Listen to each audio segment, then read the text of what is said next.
성경 봉독하는 시간입니다. 함께 보실 말씀은 사도행전 17장 1절에서 15절까지의 말씀입니다.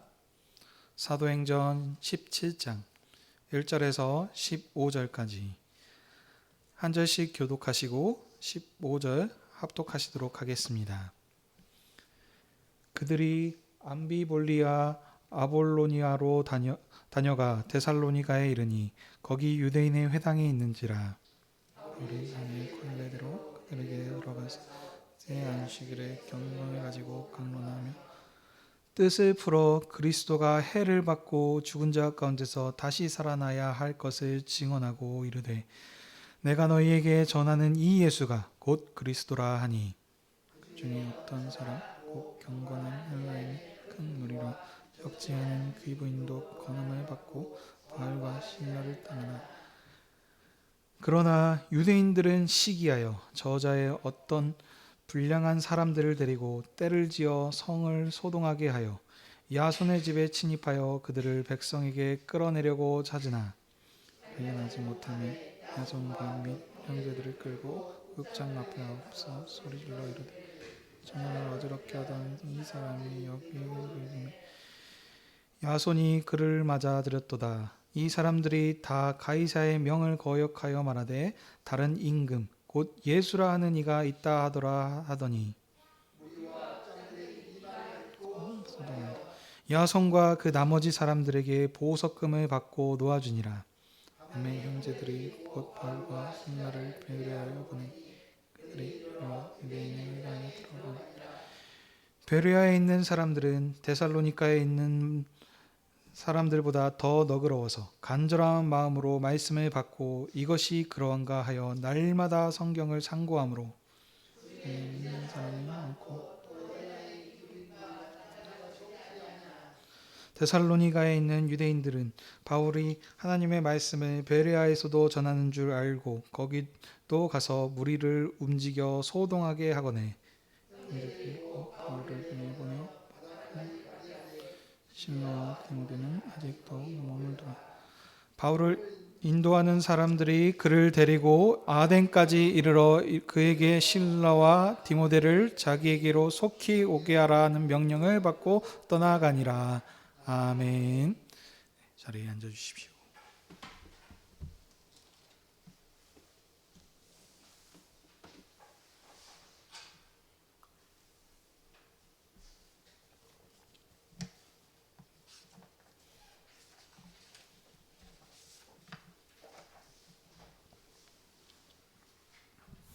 기도하겠습니다.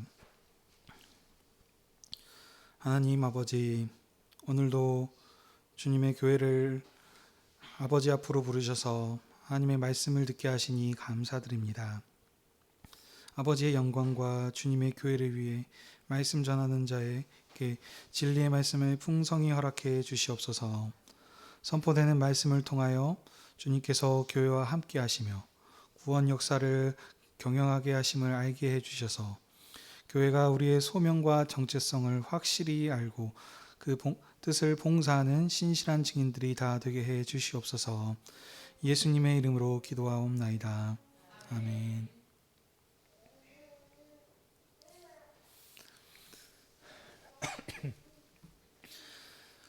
오늘은 사도행전 17장 1절에서 16절에 말씀해가지고 데살로니가와 베레와 선교라고 하는 제목으로 함께 은혜를 나누기 원합니다. 사도행전은 그리스도의 복음이 어떻게 예루살렘을 넘어 땅끝까지 확정되었는지를 말씀합니다. 1장부터 12장까지는 오순절에 시작된 예루살렘의 교회가 중심이 되어서 예루살렘을 넘어서 복음이 확장되어졌는지를 말씀합니다. 13장 이후에는 안디옥 교회를 중심으로 해서 복음이 이제 땅끝까지 전파되어져 가는 내용입니다. 안디옥 교회가 사도 바울을 파송하심죠. 그래서 사도 바울이 선교 여행을 시작하는데 1차 선교 여행은 교회 설립이 되었다는 것을 강조하고 하고 있습니다. 2차 선교 여행은 지난 시간부터 시작되었는데요.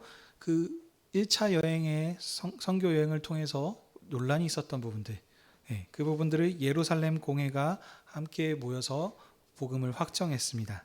그 확정한 복음으로 교회를 굳게 하여서 많은 사람들이 그리스도를 믿었다라고 하는 복음의 열매를 강조하고 있습니다. 지난 시간에는 2차 선교 여행이 시작되어서 마게도냐의 첫 성 빌립보에 복음을 증거하게 되어서 그곳에서 어떠한 권세가, 수많은 핍박이 있었음에도 불구하고 그리스도의 복음 전파를 막지 못했음을 보았습니다. 오늘 본문은 빌립보에서 선교를 마치시고 바울 사도와 그 일행은 데살로니가와 베레아에서 선교하시는 내용입니다. 사도께서는 유대인의 회당에 들어가셔서 성경을 강론하셨습니다. 그래서 그 성경 강론을 듣고 경건한 헬라인과 귀부인들은 복음을 듣고 바울을 따랐으나 유대인들은 시기하여서 무리들을 선동하여 소동을 일으켰습니다. 그 소동을 피해서 베레아로 갔었는데도 불구하고 거기서도 동일하게 거기까지 따라와서 복음 전파를 방해하는 무리들, 그래서 복음을 받아들이는 무리들과 방해하는 무리들 대비하는 그 모습들을 볼 수 있습니다. 이런 흐름에서 이제 오늘 본문을 자세히 보도록 하겠습니다. 마게도냐의 첫 성인 식민지였던 빌립보에서 복음을 증거하신 사도께서는 이제 데살로니가에 이르셨습니다. 그곳에서 사도께서는 유대인의 회당에 들어가셔서 새 안식일 동안 성경을 강론하셔서 뜻을 풀어주셨습니다. 사도께서 회당에 가신 것은 유대인들이 온 민족 중에서 장자이고 하나님 앞에서 유대인들이 가지고 있는 특별한 위치 때문에입니다.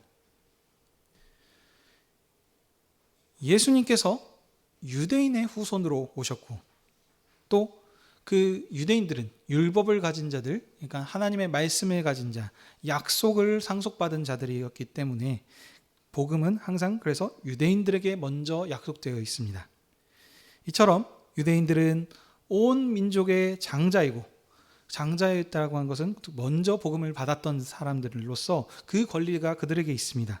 그렇기 때문에 사도 바울께서도 항상 어느 지역에 가시면 가장 먼저 가시는 곳이 회당이어서 이번에도 유대인의 회당으로 찾아가셨습니다. 그래서 그곳에서 성경을 강론하셨습니다. 근데 이 유대인의 회당이라고 하는 곳에는 지금 이 시대에 보시면 유대인들만 있는 것이 아니고 복음을 들을 수 있는 사람들, 그 준비된 이방인들도 그곳에 함께하고 있음을 알 수 있습니다.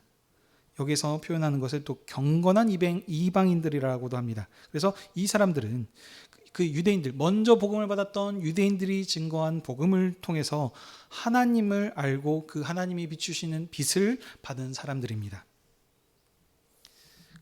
사도 바울께서는 회당에 들어가셔서 유대인들에게 그리고 경건한 이방인들에게 성경을 증언하셨습니다. 여기서 성경이라고 했는데 사도 바울께서 강론한 성경은 구약 성경을 뜻합니다. 본문에 보시면 여기서는 자기의 관계대로라고 했습니다. 이것은 자기의 습관을 따라서 하는 것입니다. 사도 바울께서는 유대인이시죠. 그래서 유대인들이 가지고 있는 경건의 습관들이 있습니다. 그래서 정해진 시간에 기도를 드리고 하는 어떤 그런 방식을 통해서, 그래서 3번의 안식일에 다른 곳에 지금 해외에 나와 있기 때문에 예루살렘이 아닌 그 회당에 모여서 안식일에 거기에서 성경 말씀을 강론하고 나누는 이런 지금 문화를 가지고 있죠. 그래서 3주 동안 3번에 걸쳐서 성경을 가지고 강론하면서 뜻을 풀었습니다. 그러면 사도 바울께서 전한 복음, 강론한 내용은 무엇입니까? 3절 내용입니다. 성경에서 그리스도께서 해를 받으시고 죽은 자 가운데서 다시 살아나야 할 것이라 라고 말씀하셨는데, 내가 지금 너희들에게 전하는 예수님께서 바로 이분, 약속되신 분 그리스도이시다 라고 가르치셨습니다. 쉽게 정리하면 사도 바울께서 유대인들에게 회당에서 전한 복음은 바로 그리스도께서 고난을 받고 죽으셨다가 부활하신 것, 바로 십자가의 죽음과 부활입니다. 이 복음을 유대인의 회당에서 가르치셨습니다. 그리스도는 유대인들이 소망하고 기다렸던 자들이 약속된 메시아이죠. 그래서 종말에 이스라엘을 구원할 구주이시고 더 나아가서 종말에 이스라엘을 넘어서 온 이방인과 열방을 구원하실 분이 바로 그리스도이십니다. 이 그리스도께서 고난을 받아 죽으셨다가 부활하실 것을 그들에게 증언하셨습니다. 유대인들이 거절하여서 십자가에 못 박혀 죽으신 분이 예수님이신데 이 예수님을 너희들이 기다리고 지금 예언되었던 그리스도이시다라고 그렇게 지금 증언한 것입니다.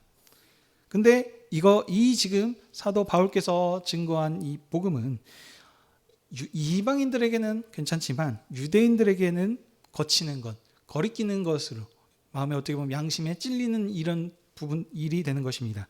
왜냐하면 유대인들은 예수님이 그리스도가 아니라고 하고 이방인의 손을 벌려서 십자가에 예수님을 못 박혀 죽은 당사자들이기 때문입니다. 근데 이 사도 바울께서는 너희들이 죽인 이 예수님이 어떻게 보면 그리스도이시다라고 이렇게 증언을 하신 것입니다. 사도 바울께서 증언하셨던 이 강론을 듣고 경건한 헬라인과 큰 무리뿐만 아니라 귀부인들도 믿었다라고 말씀합니다. 이런 비슷한 일이 또 그전에도 있었죠. 비시디아 안디옥에서 사도 바울께서 복음을 전하셨을 때 거기서도 귀부인들이 귀부인들이 그때는 사도 바울을 쫓아냈었습니다. 근데 여기서는 이제 복음이 확장되어져서 열매를 맺고 있는 부분을 강조하기 때문에 데살로니가에서는 사도께서 증언한 예수님을 복음을 듣고 그들이 예수님이 그리스도이심을 믿었습니다. 헬라인의 많은 무리와 그리고 적지 않은 귀부인들이 사도께서 전하는 복음을 듣고 믿어서 이제 사도를 따르게 되었다라고 합니다. 그렇지만 사도 바울을 따르는 사람들만 있는 것이 아니었습니다. 아까 처음에 얘기했던 것처럼 유대인들에게는 이 지금 전한 복음이 거치는 것이 됩니다. 그래서 유대인들은 사도께서 전한 복음을 거절하였고 이방인들이 사도 바울을 따르는 것을 시기하고 핍박하였습니다. 그 유대인들이 핍박한 부분들을 5절 이하에서 자세히 설명합니다. 여기 보시게 되면은 저자라고 했는데 저자의 어떤 불량한 사람들, 이것은 그 시장을 얘기합니다. 그래서 저작거리라고 하는 그런 표현들이 있죠. 그래서 이 시장에 있는 그 불량한 사람들, 이것은 뭐 저희 지금 식으로 표현하면 조직폭력배들, 깡패라고도 할 수 있겠죠. 이 사람들을 동원해서 사도 바울에게 폭력과 테러를 가하려고 하는 이 사주를 지금 한 것으로 볼 수 있습니다. 그래서 이 사주를 받은 이 불량한 사람들이 사도 바울을 찾았습니다. 근데 그들이 사도 바울을 찾지 못하자 대신해서 야손과 형제들이 있는 그 야손의 집으로 가서 그들을 끌고 가서 읍장들에게 고발하였습니다. 이 사람들이 세상을 어지럽게 하는 사람들이 여기 데살로니카에 이르렀는데 여기 어지럽게 하는 사람들은 지금 보면 문맥은 지금 바울과 함께한 그 일행들이겠죠. 이 야손과 형제들이 그들을 세상을 어지럽게 하는 사람들을 맞아들이고 영접했다라고 지금 그렇게 증언했습니다. 자, 근데 이들이 그 지금 고발한 내용들을 보게 되면 그 어떻게 세상을 어지럽혔는가 하면 가이사랴라고 했는데 가이사는 지금 말하면 로마 황제를 뜻합니다. 로마 황제가를 숭배하고 지금 이 로마 황제의 말을 지금 따라야 하는데, 왜냐하면 지금 이 주변에 지금 있는 나라들은 전부 다 로마의 그 나라 제국의 지금 식민지로 어떤 통치를 받고 있기 때문에 모든 권력이 지금 로마 황제한테 집중이 되어 있습니다. 그리고 이 시대 배경이 지금 로마 황제를 신격화해서 황제만을 섬겨야 되는 것을 지금 강조하고 있는 시대임을 또 배경을 알고 있어야 됩니다. 그래서 이런데 우리는 그러니까 가이사라만 따라야 되는데 로마 황제 말고도 예수라고 하는 다른 임금이 있어서 이 왕이 있으니 그를 섬기라라고 지금 한다라고 하면서 그들을 고발했습니다. 그러니까 어떻게 말하면 지금 이들이 고발한 그 죄의 몫을 구별하자면 그 반역죄라고도 할 수 있겠죠. 예. 그래서 엄청난 지금 그 죄목으로 그들을 지금 고발한 것입니다. 그러니 이 소식을 듣자 읍장과 그 무리들이 당연히 놀라서 그 성이 소동하게 됐습니다. 본문에서는 뭐 지금 기록하고 있지 않지만 그 말을 듣고 정말 그러한가 아마 조사를 해봤을 것입니다. 근데 조사를 해보니까 지금 그들이 지금 말했던 것과는 좀 사실이 다르고 어떤 그 죄의 몫을 아까 같이 뭐 반역죄라고 했던 그 죄의 몫이라 그랬는데 그것을 지금 비교되지 않다 보니까 그래서 보석금을 받고 그냥 풀려줄 수 있는 이렇게 지금 이렇게 마무리가 되고 있습니다. 그렇지만 지금 유대인들이 폭력배들을 동원해서 바울과 그 일행들을 찾고 있기 때문에 데살로니카에 있는 믿음의 형제들이 이 바울과 일행들을 염려해서 밤에 데살로니카에서 그들을 내보냅니다. 그래서 사도 바울께서는 데살로니카를 떠나 이제 아래쪽인 베레아 지역에 이르시게 됩니다. 사도 바울께서는 그곳에 이르셔서도 다시 똑같이 항상 유대인의 회당에 들어가셔서 복음을 전파하셨습니다. 사도께서 여기서 이전과 같이 유대인의 회당에 들어가셔서 성경을 강론하셨는데 아까 데살로니카에서는 어떤 복음인지 그 사도 바울께서 증언한 복음의 내용이 간략해라도 소개가 되어 있었는데 여기 지금 베레아에서 지금 어떤 말씀을 설명하고 있는지 언급하고 있지 않습니다. 그렇지만 우리가 문맥을 통해서 항상 염두에 추적하고 알 수 있는 것은 아마도 데살로니카에서 전한 복음을 강론하셨을 겁니다. 왜냐하면 지금 내용이 연결되고 있거든요. 그래서 어떻게 보면은 그 이하 동문 이런 것입니다. 그래서 앞에 있던 이 복음의 내용과 그대로 동일하게 아래도 이하 동문, 동문 또 같이 이렇게 지금 하는 것과 같은 지금 그 흐름입니다. 그래서 베레아 회당에서도 사도 바울께서는 데살로니카에서 전했던 복음 예수께서 약속되신 그리스도이시다라고 하는 이 복음을 그들에게 전했습니다. 근데 베레아에 있는 사람들의 특징이 있죠. 베레아에 있는 사람들은 데살로니카에 있는 사람들보다 더 너그러운 사람들이었다라고 합니다.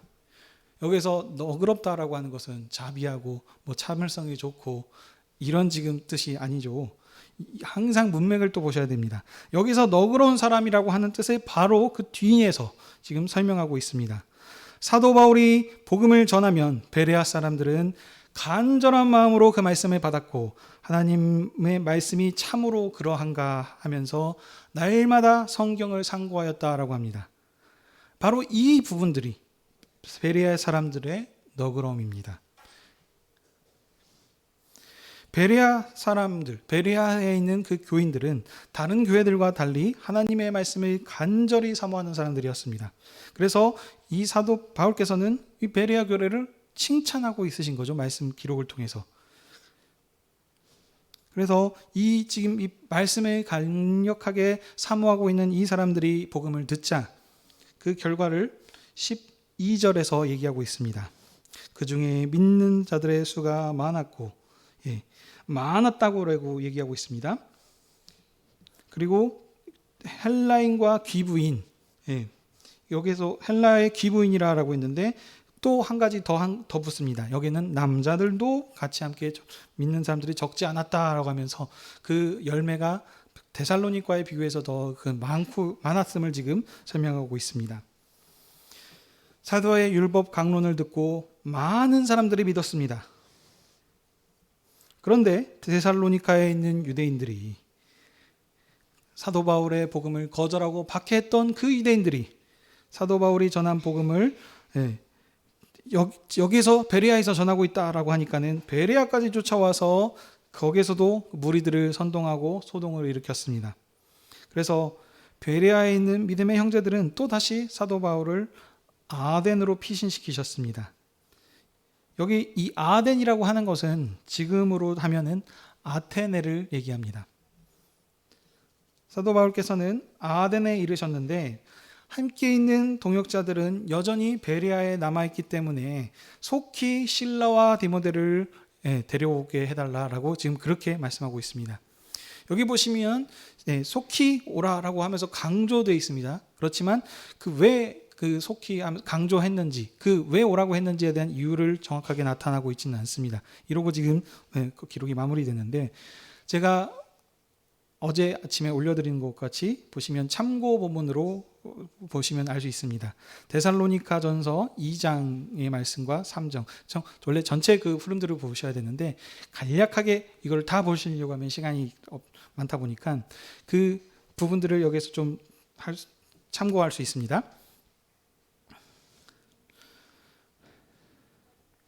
바울 사도께서는 지금 아덴에 도착해 있었는데 데살로니가 교회가 지금 마음에 항상 신경이 쓰이고 있는 것입니다.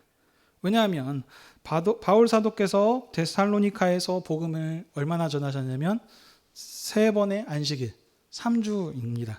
그러니까 어떻게 보면 이 3이라고 하는 숫자가 완전수, 완벽하게 복음을 전했다라는 그 뜻도 되지만 지금 이 문맥에서는 다른 곳에서 있었던 그 선교 여행을 다니면서 방문했던 그 지역들보다 현저하게 그 기간이 짧은 것을 또 볼 수도 있습니다. 그래서 복음 전한 시간이 짧기 때문에, 그래서 데살로니가 교회는 어떻게 보면 이제 시작한 지 얼마 안 된 교회입니다.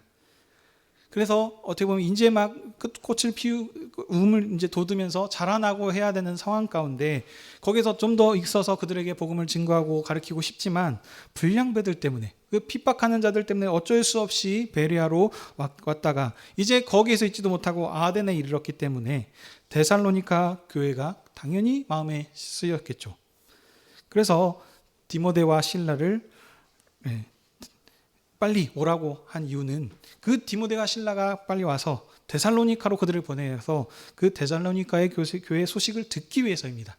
본인은 지금 어떻게 보면은 지금 수배자이죠, 수배자. 그래서 뭐 전단지 같은 게 돌지 어쩔지는 모르겠지만 그같이 자기는 갈 수 없는 사람들이기 때문에 대신해서 그들을 보내서 그들을 통해 데살로니카의 그 소식들을 듣기 위해서입니다.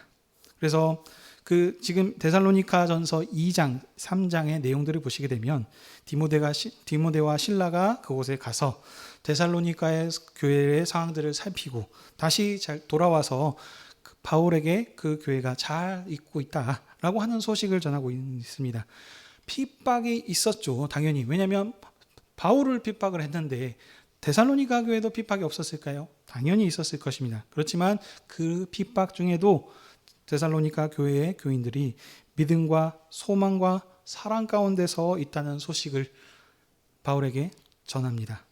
그래서 이 소식을 듣자 바울 사도께서 그 교회가 마음에 걸렸는데 이제는 그것을 통해 안심하고 했다, 좀 하겠다라고 하는 그런 내용들이 데살로니가전서 2장 3장의 내용입니다.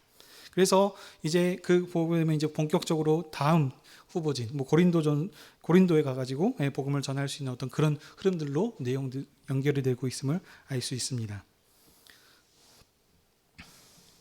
오늘 본문은 통해서 얘기하는 것은 복음을 증거할 때 두 부류의 사람들이 있었습니다. 사도께서 전하신 복음은 바로 부활하신 주님에 대해서입니다.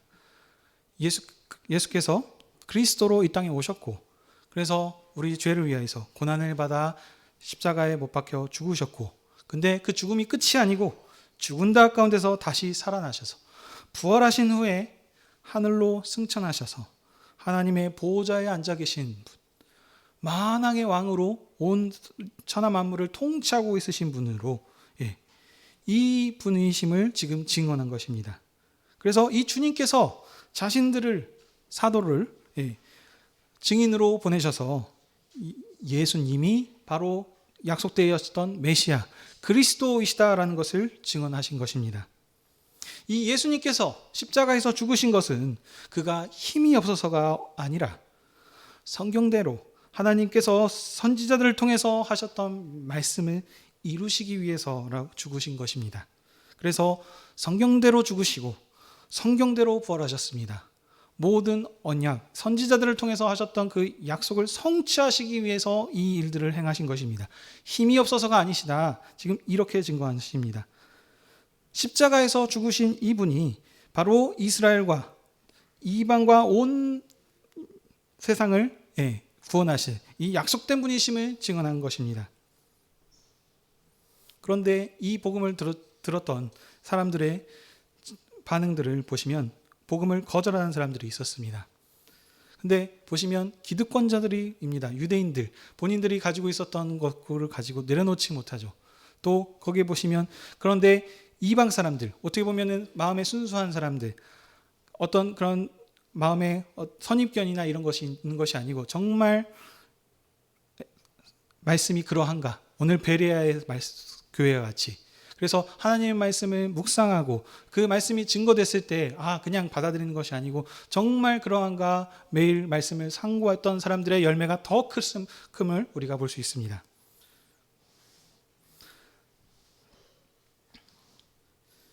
이 복음이 확장되어서 이제 머나먼 우리나라까지 증거되게 하셔서 우리가 이 복음을 들었습니다. 그래서 우리가 이 복음 안에서 그 자유를 누리고 있는 것입니다.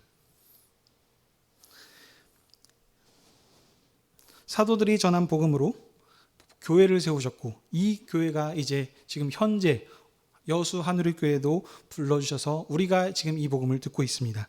그러나 이제 사도들로부터 시작됐던 이 복음, 그러나 이 사도들은 이제 현재 세상에 없습니다.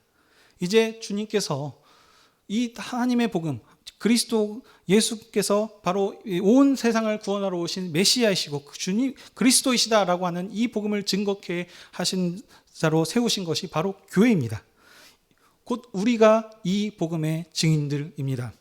그러므로 우리는 세상에 주님을 증거하는 신실한 주님의 증인들입니다. 그런 의미로 우리가 세상에 비치고 세상의 소망입니다. 우리가 세상에 주님이 누구신지를 증언하지 않으면 세상은 소망이 없습니다. 빛이 비치지 않습니다. 그러므로 이 사명, 그리스도가 예수님께서 바로 그리스도이심을 증언하는 것이 우리의 사명입니다. 이 사명이 그러므로 아주 막중합니다. 어떻게 하면 우리 교회가 외치지 않는 이 세상, 하나님을 대적하고 했던 이 복음은 계속해서 하나님을 대적하고 하나님을 거절할 것입니다. 그렇기 때문에 교회가 끼어서 이 일들을 감당하지 않으면 영혼을 구원해서 하나님께로 돌아오게 인도할 자들이 없습니다. 왜냐하면 하나님을 거절했던 세상을 다시 하나님께로 돌이키는 오직 유일한 길은 바로 예수 그리스도이신 하나이기 때문입니다. 오직 주님만이 온 세상의 길이요 진리요 생명이기 때문입니다. 그러므로 우리가 이 사명을 받았기 때문에 이 사명을 확실하게 알고 이 사명을 감당해야 되겠습니다. 그런데 우리가 이 복음을 전할 때 사도들이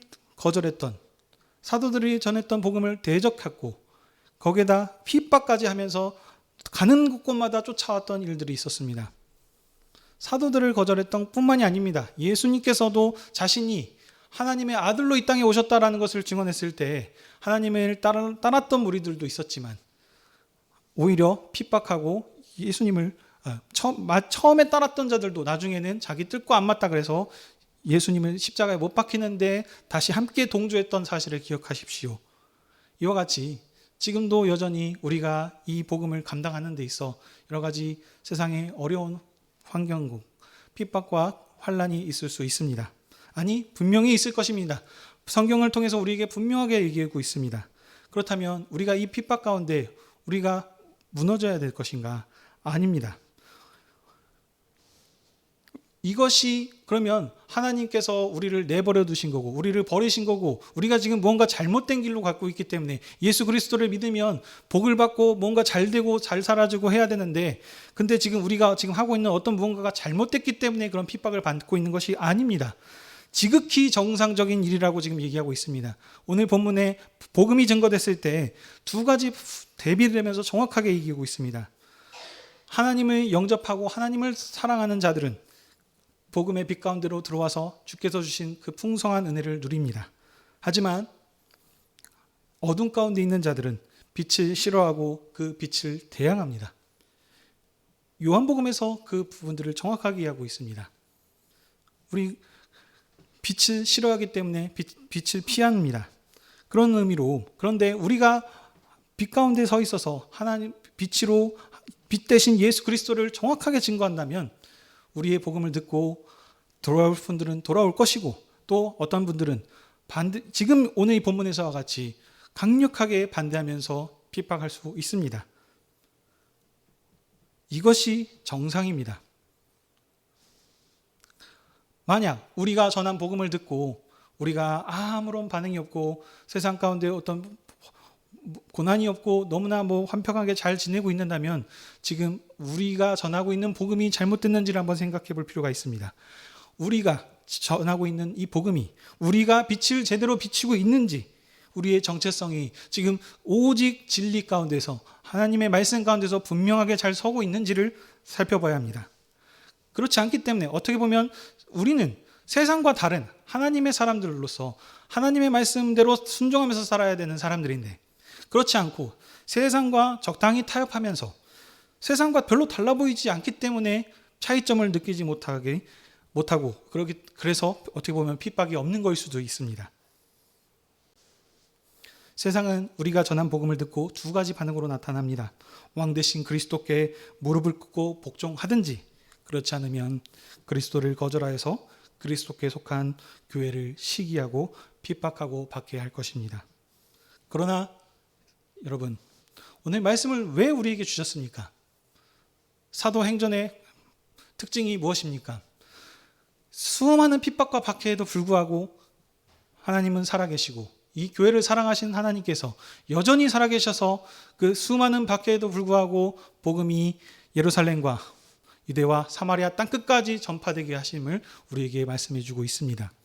이 복음이 하나님께서 역사를 시작하셨고 그 역사의 온 우주 만물을 경영하시는 분이 지금도 살아계셔서 이 구원 역사를 이루시기 위해 지금도 일하고 계십니다. 이 복음을 위해서 하나님께서 우리와 함께 하실 것입니다. 그러니 이 사도행전을 통해서 우리에게 말씀하시는 건, 세상에 어떤 역경과 고난이 있을지라도 두려워하지 말라.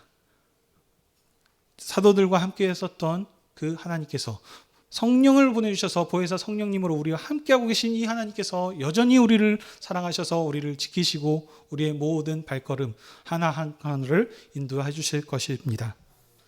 그러므로 우리가 이 복음의 증인으로서 세상의 역경과 고난에 무릎 꿇지 말고 우리가 그 복음에 굳게 서서 누구와 같이 베레와 교회와 같이 이 일들을 굳게 서서 감당해야 하겠습니다. 이제는 교회는 부활하신 주님께 속해 있는 나라입니다. 세상에서 고난을 받으셨다가 죽은 자 가운데서 부활하신 주님을 왕으로 복종하는 백성들이 오늘도 주님을 왕으로 경배하며 주님께 속한 한 백성들과 한 형제 자매들과 함께 먹고 마시며 주님이 우리를 사랑하시고 기뻐하시는 그 기쁨으로 기뻐한 생명의 식탁에 앉았습니다.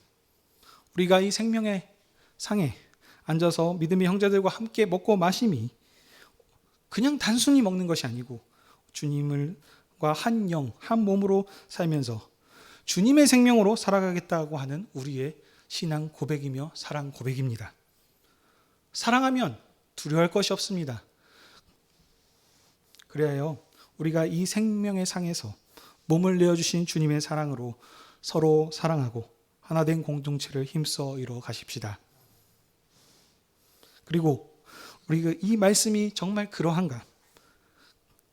날마다 성경을 상고함으로 말씀 위에 든든히 서 가십시다.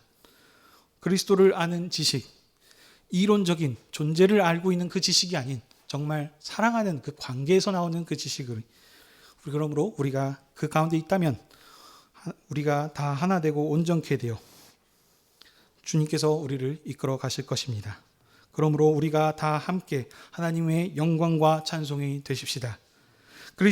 그리고 주님의 부활과 부활이 우리의 구원일 줄 알고 혹여 우리가 고난이 있을지라도 주님께서 우리에게 약속해 주셨던 생명의 면류관이 우리에게 있을 것을 확실하게 믿고 이 세상을 이기는 믿음의 증인들이 다 되시길 바랍니다. 기도하겠습니다.